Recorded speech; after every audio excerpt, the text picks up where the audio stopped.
On Thanksgiving morning, as I woke up in my Chicago apartment, the familiar anxiety crept into my chest. Another year, another family reunion. This year's gathering place was the Breakers, a luxury resort hotel in Palm Beach, Florida. It was our annual family trip, with all expenses covered by my grandfather. While doing the final check of my suitcase, I let out a deep sigh. I gazed at my reflection in the mirror. I'm Helen Walker, 33 years old, a research director at a pharmaceutical company earning $160,000 a year. Living alone in Chicago, I've steadily built my assets through careful investments. Money is important, but dignity is even more precious. My grandfather's words echoed in my mind. He's a successful businessman who made his fortune in construction. Everything I know about financial management, I learned from him. Since childhood, he enthusiastically taught me about investments and asset management. He's the only one in the family who truly understands me. In stark contrast is my sister Catherine.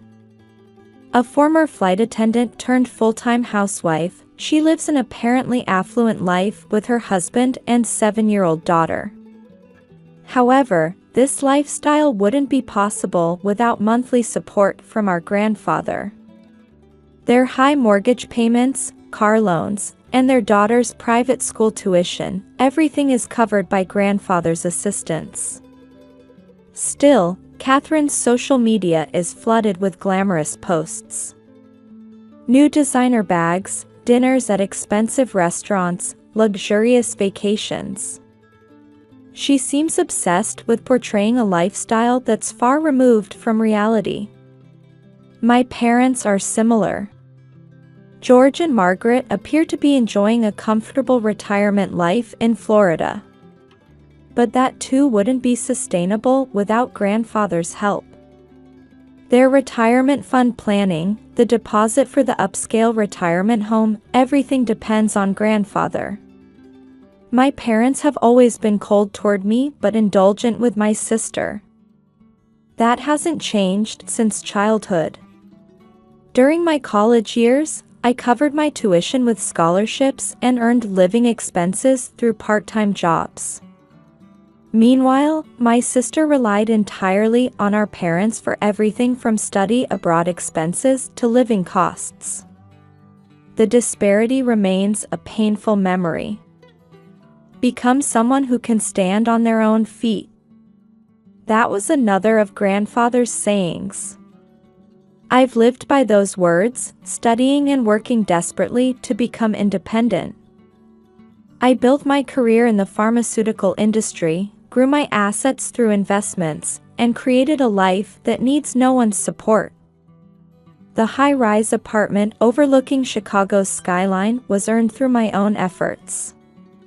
Moderate luxury within my means, that's the life I've chosen. As I lifted my suitcase, anxiety about this year's Thanksgiving grew stronger. Every year, our family's distorted relationships only deepen. My sister's competition for appearances, our parents' biased affection, and grandfather's worried gaze. In the taxi heading to the airport, I contemplated this year's trip. The Breakers, a prestigious 5-star hotel established in 1896.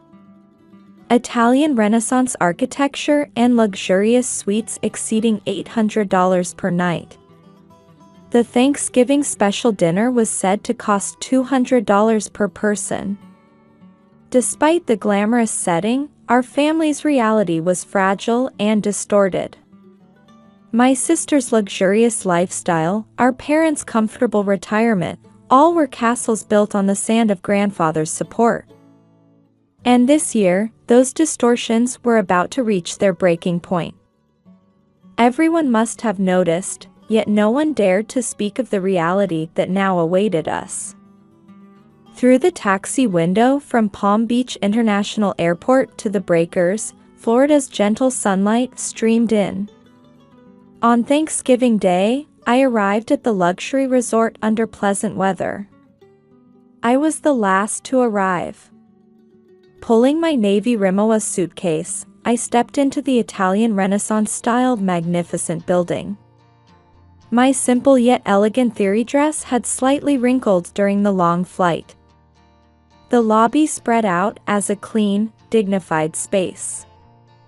Above, luxurious chandeliers sparkled, and below, footsteps echoed quietly on the marble floor.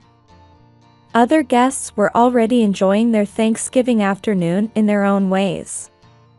On my way to the front desk, I spotted my parents.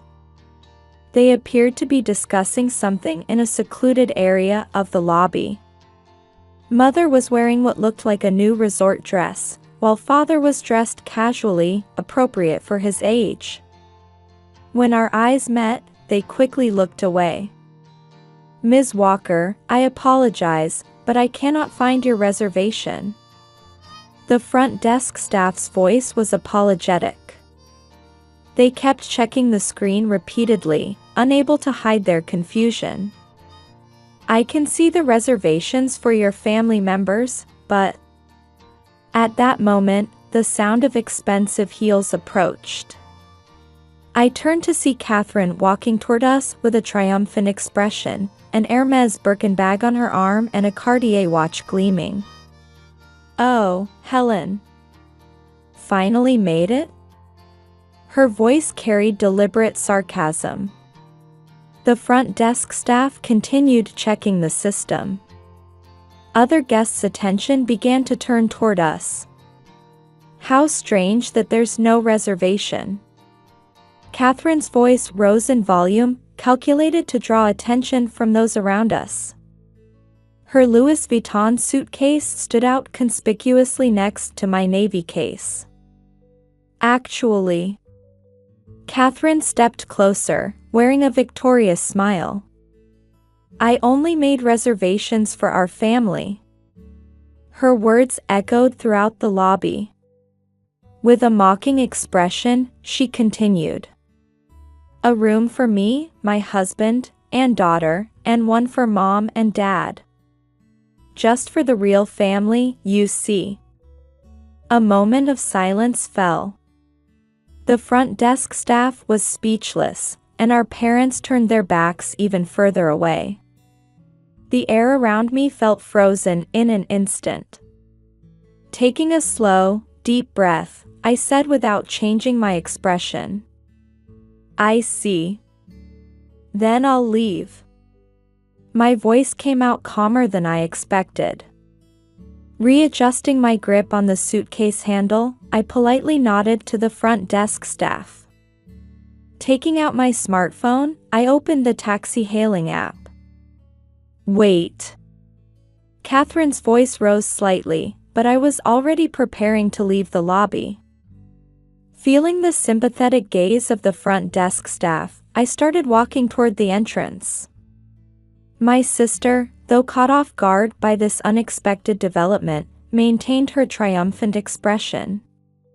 Our parents stood awkwardly frozen in place. Only the sound of my footsteps echoed through the silent lobby. The afternoon sunlight streaming through the main entrance felt oddly bright. While waiting for the taxi, palm trees swayed in the pleasant breeze. The Thanksgiving holiday I was supposed to spend at this luxury resort had ended in just a few minutes. Yet in this moment, a strange sense of liberation spread through my heart. Grandfather's words resurfaced again, "Become someone who can stand on their own feet." Now, I felt I understood the true meaning of those words. During the few minutes waiting for the taxi, I gazed at the hotel's magnificent exterior. The Adams-style architecture told a story of over 100 years of history. Decorated lavishly for Thanksgiving celebrations, luxury cars kept arriving, with well-dressed families stepping out. Through the lobby glass, I could see my niece Amy. Wearing an expensive dress unsuitable for a 7-year-old, she was fidgeting behind her mother. Perhaps she was looking for me. Every Thanksgiving, it had been my tradition to bring her a present. This year, I had prepared a pearl hair clip. It was still beautifully wrapped in my suitcase. As I got into the arrived taxi, I told the driver, to Palm Beach International Airport. On my smartphone, I was already searching for the next available flight to Chicago. Though airfares are expensive during Thanksgiving, that didn't bother me at all.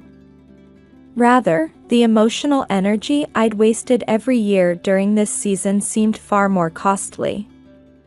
Through the rearview mirror, the Breakers building grew smaller. Its form gleaming in the afternoon sun seemed to symbolize our family's superficial glamour. And now, the first crack had appeared in that facade.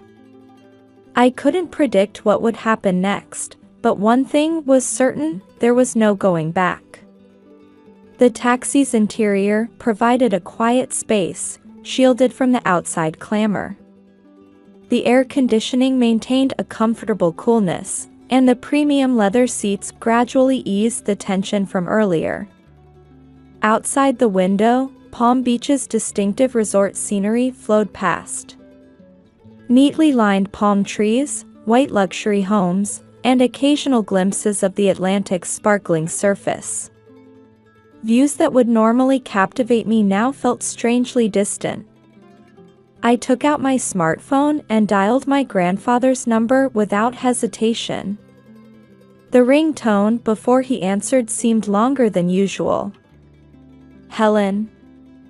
What's wrong?" Grandfather's voice carried its usual composure. "I have something to report." I began speaking in a matter-of-fact tone. I conveyed the events at the hotel without emotion, just the facts. The missing reservation for me alone. Catherine's words. And how I left. I explained everything chronologically. On the other end of the line, I could hear grandfather's breathing become slightly rough. I could tell he was controlling his anger. However, I didn't add any words seeking sympathy. "I understand. I'll handle this from here." Grandfather's voice was low and heavy. In these brief words lay a premonition of what was to come. Shortly after hanging up, the incoming calls began flooding in. First from Catherine. Over 10 missed calls registered within 15 minutes. "Helen, Amy wants to see you. She was looking forward to our annual Thanksgiving. Can't you think about a child's feelings? My friends are coming for dinner tonight. I was planning to post perfect family Thanksgiving on Instagram. Do you know how embarrassing it is to explain this situation?" Catherine's voice grew increasingly hysterical. Between these calls, emails from our parents started arriving. We could have added another room, but as Catherine said, we prioritized the real family. "You're independent now, aren't you?" Mother's email reflected years of coldness. "If you can afford it, why not get another room?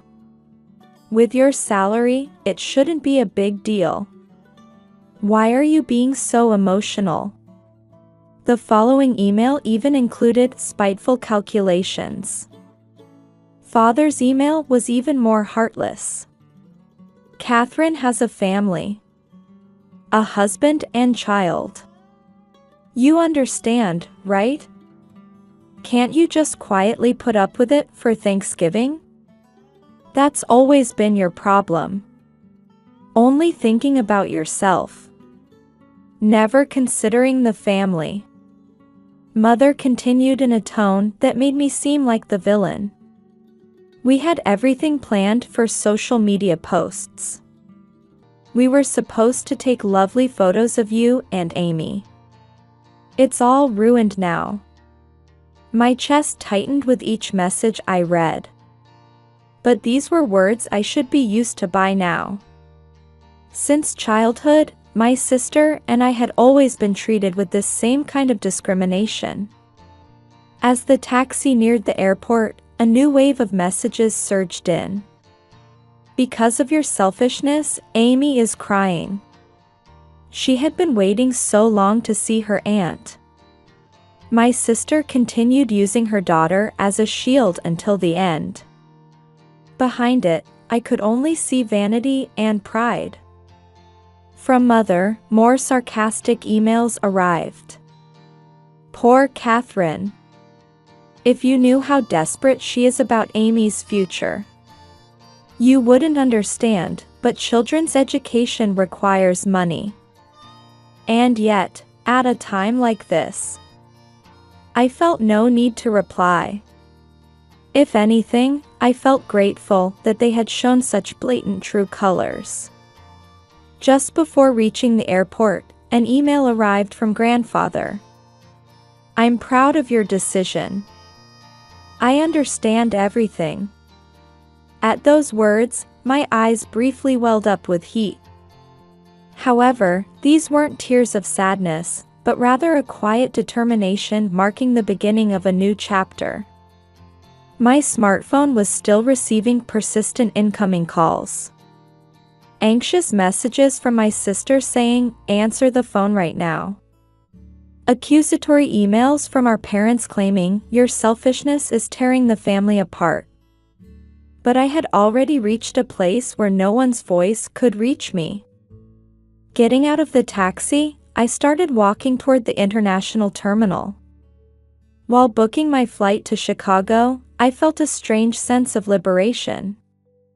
This was the moment of being freed from the false, real family. About 30 minutes after boarding the Chicago-bound plane, a new email arrived from grandfather. All family members were included in the recipients. The following is my final decision, to be announced. The email began in grandfather's characteristically dignified style. Today, on Thanksgiving, an incident occurred that severely damaged our family's dignity. The cruel treatment of Helen is an injury to the Walker family name and cannot be tolerated under any circumstances. Effective immediately, I am freezing all financial support to George, Margaret, and Catherine. I must remind you that your luxurious lifestyles are entirely dependent on my support. Those who have lost sight of family's essence, drowning in vanity and pretense, no longer qualify for such privilege. Just as I finished reading that part, calls from my sister began coming in. Her panicked state was evident from the frequency of incoming calls. Helen. Please, answer the phone. Convince Grandpa. Messages left on voicemail recorded my sister's voice in panic. It was clear that her life would become unsustainable without the monthly payments. All of her living expenses had been structured around grandfather's monthly support of $30,000. Emails from our parents also flooded in. Their previous arrogant attitude had disappeared, replaced by desperate pleading. Helen, this is about our retirement. Could you please talk to your grandfather again? The $150,000 deposit for their reserved luxury retirement home would be forfeited, and their medical insurance subsidies would stop. Our parents seemed to be panicking at the reality of their retirement stability crumbling in an instant. Do something. He'll listen if it's you, won't he? Mother's email contained unfamiliar words of apology. I'm sorry for saying such terrible things earlier. But this is a family crisis. I quietly turned off my smartphone. A vast sea of clouds spread outside the window. The perfect family Thanksgiving photos that had been posted on social media every year would not be uploaded this year. For Catherine, that might be an even bigger blow than the financial impact. The plane was heading steadily toward Chicago without turbulence. The passenger next to me seemed to be contemplating Thanksgiving dinner preparations, browsing recipes on their smartphone. Normally at this time, I would have been giving Amy her present in the hotel lounge. After landing, when I connected to my home Wi-Fi in Chicago, there were over 100 unread messages. Most were from my sister, their content becoming increasingly frantic. What am I supposed to do? I won't be able to pay the loans. What about Amy's school fees? Emails from our parents had also grown more serious. We might not be able to get the retirement home deposit back. What are we supposed to do now? I can't sleep at night thinking about the medical insurance. However, what drew the most attention was grandfather's final notice sent to all family members. This measure is irreversible. Consider it the consequence of your own actions. Any objection to my decision will result in the termination of all remaining support. I calmly read through the incoming messages. Their formerly arrogant attitude had completely changed to desperate pleas. Never before had each family member's true nature been so clearly revealed. Setting down my smartphone, I brewed tea in the kitchen.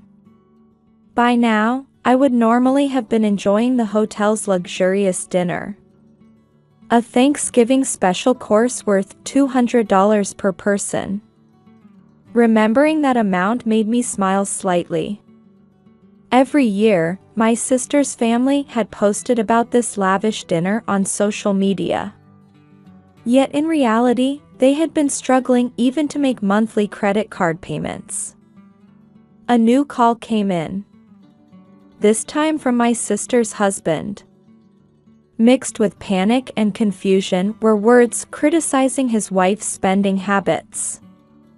It seemed cracks were beginning to appear in their marriage as well. More specific pleas arrived from our parents. The retirement home won't refund the $150,000 advance payment.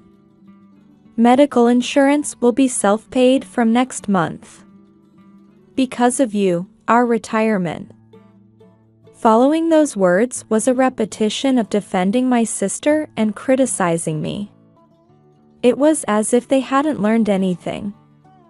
I took a lemon from the refrigerator and added it to my tea. Tomorrow, I would return to work as usual. New research data analysis awaited in the pharmaceutical company project. $160,000 annual salary. Steadily accumulated investment trusts. A stable life foundation built by my own efforts. Outside the window, Chicago's night view quietly sparkled. The lights of the high-rise buildings were like stars.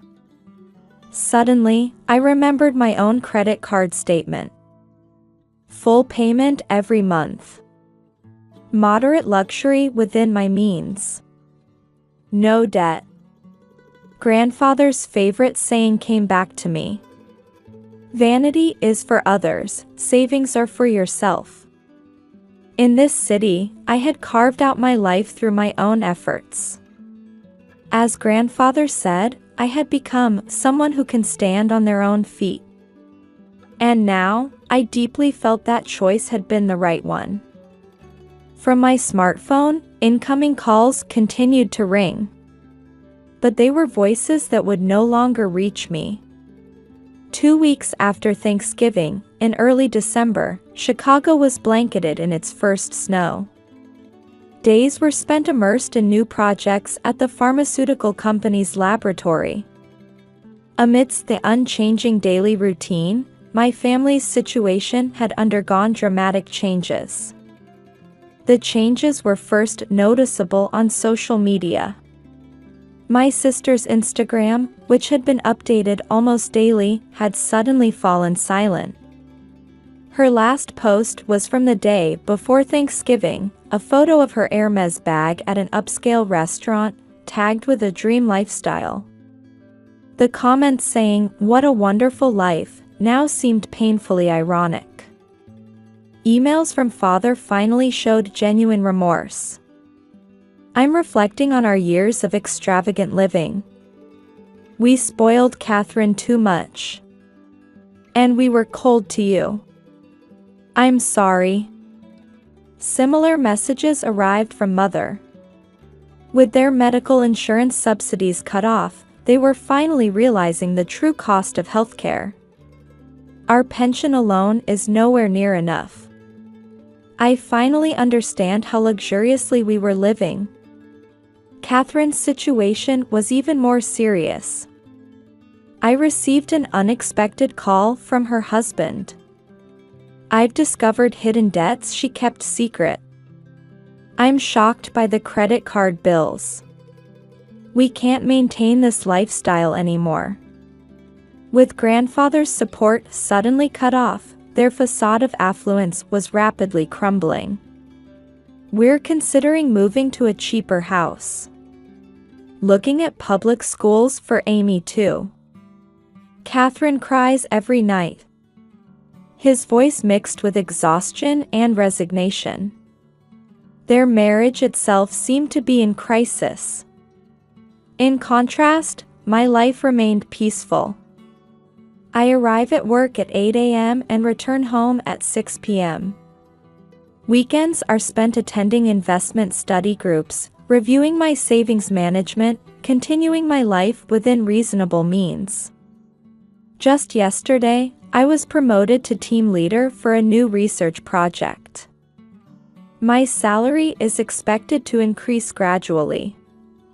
Investment trust operations are going well, with no worries about the future. Vanity brings momentary satisfaction, savings bring lifelong peace of mind.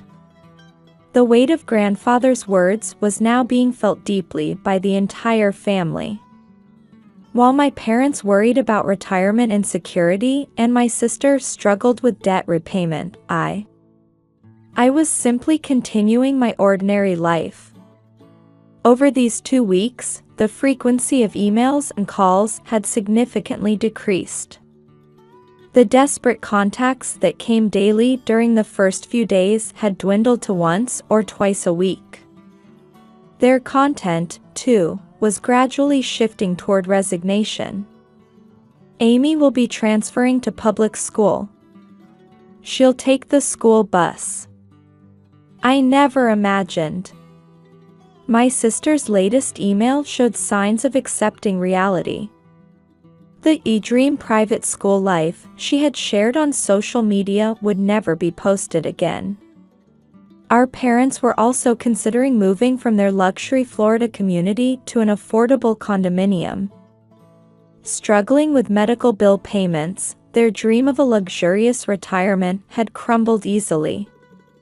"We've been living with wrong values for years." That's what was written in father's latest email. However, whether this realization would become a catalyst for restoring true family bonds remained uncertain. Last week, I received a concise email from grandfather. "Awakening to the truth of life sometimes brings pain. But it's necessary pain. Your decision gave them an important lesson." I didn't reply. I just quietly saved the email. In Chicago's winter sky, new stars were twinkling. 3 months after that Thanksgiving, early signs of spring were beginning to appear in Chicago. My life hadn't changed, or rather, it had become even more fulfilling. The new project at the pharmaceutical company was progressing smoothly, and last week I received notice of a promotion. My achievements as research director were recognized, and my salary would be increased to $200,000. Investment trust operations were also doing well, with assets continuing to grow steadily. From my office window, I could see the vast surface of Lake Michigan. Waves sparkling in the spring sunlight conveyed a quiet hope. New research data was piled up on my desk. Time immersed in work was my most precious time. A birthday present arrived from grandfather the other day. A simple pearl necklace. The attached card bore a single line in his familiar, elegant handwriting. True brilliance dwells in those who stand on their own feet. I'd started maintaining minimal contact with my parents. They'd moved from their luxury Florida community to an affordable condominium. Though struggling with medical bill payments, they seemed to be gradually adapting to reality. Luxury brings momentary joy. But there's genuine security in a grounded lifestyle. Mother's email contained words of genuine understanding for the first time. My sister's family had moved to an ordinary suburban neighborhood. Amy had started attending public school and was getting used to riding the school bus. Catherine's social media remained inactive. How empty it all seems now, posting just to keep up appearances. Such words appeared in a rare email from my sister. Days spent struggling with credit card payments. Their marriage was still strained, but at least they were no longer turning away from reality. I had begun setting new goals. I wanted to build more achievements in pharmaceutical research and eventually lead my own research team. I hoped to pass on my knowledge and experience to young researchers. On holidays, I attended study groups about investment and economics. The people I met there all led solid, practical lives. The sincere conversations, free from pretense and vanity, were refreshing. The Thanksgiving incident had left important lessons for each family member. The importance of financial independence. The emptiness of a pretentious lifestyle. And above all, the true meaning of family. Grandfather's final words still remained in my heart. Real bonds can only be born after overcoming hardship. In my desk drawer, the pearl hair clip I had prepared as Amy's present still remained, beautifully wrapped. Someday, when she realizes true value. When she understands the importance of standing on her own feet, rather than counting social media likes. Perhaps that will be the right time to give her this clip. Outside the window, early spring winds rustled through the street trees, as if announcing the beginning of a new season.